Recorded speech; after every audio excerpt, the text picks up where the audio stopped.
السلام عليكم ورحمة الله وبركاته. كوجنتوتا وردوتا كينيا hundi keessanuu baga nagaan jiraattan isin jennaa kun kabajamtoota hordoftoota keenya har'a nama baay'ee isin jaalattan nama baay'ee isin kabajan tokko wajjin argamee jira. Innis yoo jettan kunoo Mustafaa wajjin jira. Mustafaa wajjin dhugaat sabboontu nu araarste viidiyoo illee waraabnee jirru waliin illee waan nyaanne kunoo har'a viidiyoo illee isin waraabaa jirra. السلام عليكم ورحمة الله وبركاته. كويس فعلنا السلام عليكم ورحمة الله وبركاته. كنت تكلمنا جرتو بقنا كان مجراتني بقنا كان مجيدني ما كنت ترى ke kajamtoota dabartoota keenya namni hiriyaa qaba hiriyaa sun ammoo bakka jabduun kalaalan sila garuu ammoo wanni nama wali buusu sheeytanas ta'u namni wali bu'uun dhiisu kanuma maraafu alhamdulillah akkuma araaramnetti illee araaramnu alhamdulillah nu sheeytanni jidduutti uumamee waa wanni godhe sun jidduu bahee wali araaramnee jirra ajaa'ibsi qabda maal godhataa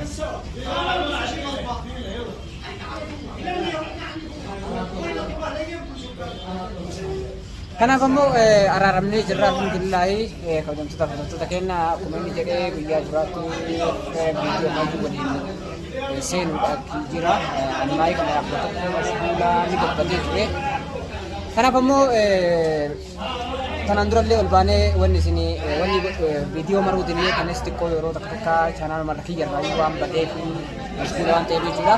Har'a kanatti wakii deemnee walumaa gad deemnee bakka bashannanee bakka xixiqqoo ta'e ammoo viidiyoo illee marree achuma gadhiifnaa fi naan jedhee abdiin akka araaramnes warri dura abdiit itti balleessee Mustafaa itti balleessee jettanis silaafu abdii itti balleesse. Laa manguddoon waraarsitu kabajamtoota hordoftoota keenya manguddoon nu araarsu balleessaa abbaa murteessanitti illee murteessanii dhumaan nu araarsanii cal jedhaniiti miti ka isaan nu araar cal jedhaniiti miti ka isaan nu araarsan jechaadha.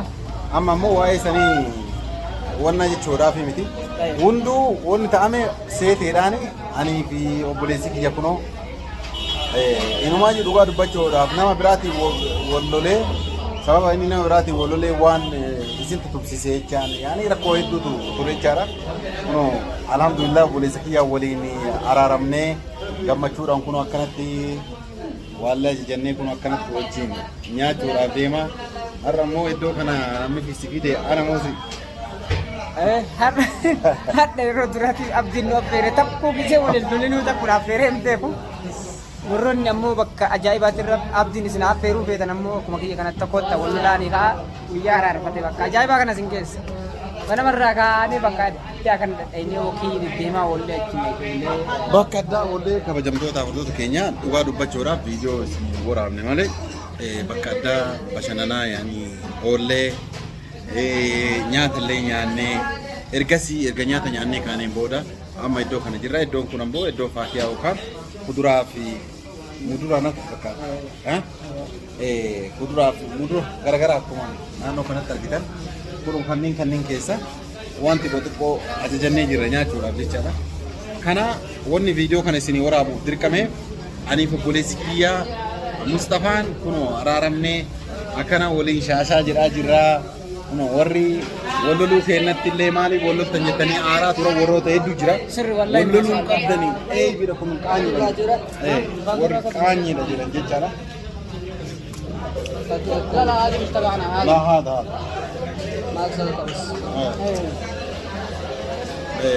Akkasii kabajamtoota hordoftoota keenya akkuma isin jettan walloluu hin qabnu ture. Bakka sheetaan waliin nu oofee miree. Nama kun wali araaramnee waliin nyaataa jirra. Mustafaan illee mana kiyyanii dhufaa jedhee abdii guddaa qaba.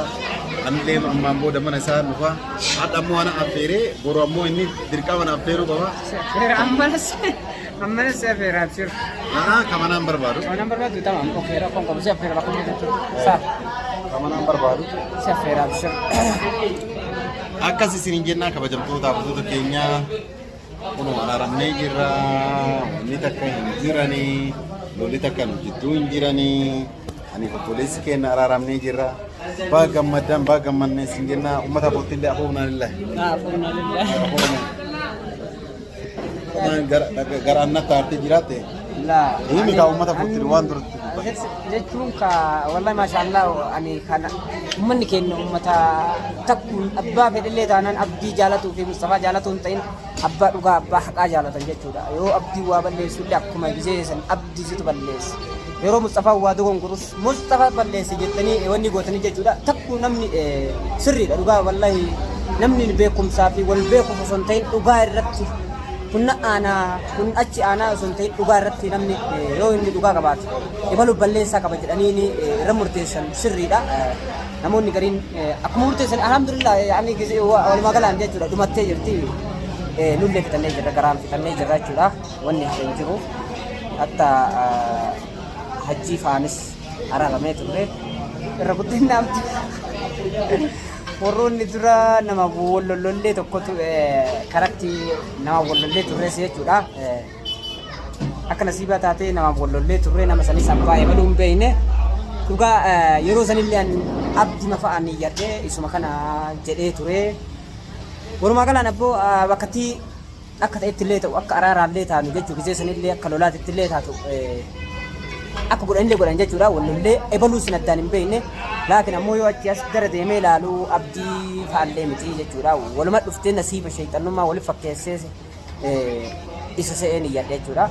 Ansaniif ol baasuun feene nama gariitu aariin dhugaan akkamitti akkanatti itti taa'e akka jedhu aariin ol baasa jechuudha. Namni gariitu narraa hime ibsaniifu malee ani fiyyuu ol baasuun feene akkuma abdii wallollee karatti sababa abdiitii yookaan sababa isni na tumsiisee nama natti bitee jedhee himuufillee hin taane. Laakiin ammoo rakkoon qabu kan nama walloluu kan maal ta'u guyyaan osoo nama walloluu namni yookaan tumamni osoo hin tumamin oolu jechuudha. Namni tartee ni dhufti. Ammas ammoo tumamuunis tumuunis noormaalidha haja tabiidha. Guyyaan tokko nama oolchee guyyaan tokko ammoo namarra oolcha. Kanaaf ammoo sanirraa kafaladhaa inshaallah gara qabadhaa fi maal osoo hin jedhin jechuudha.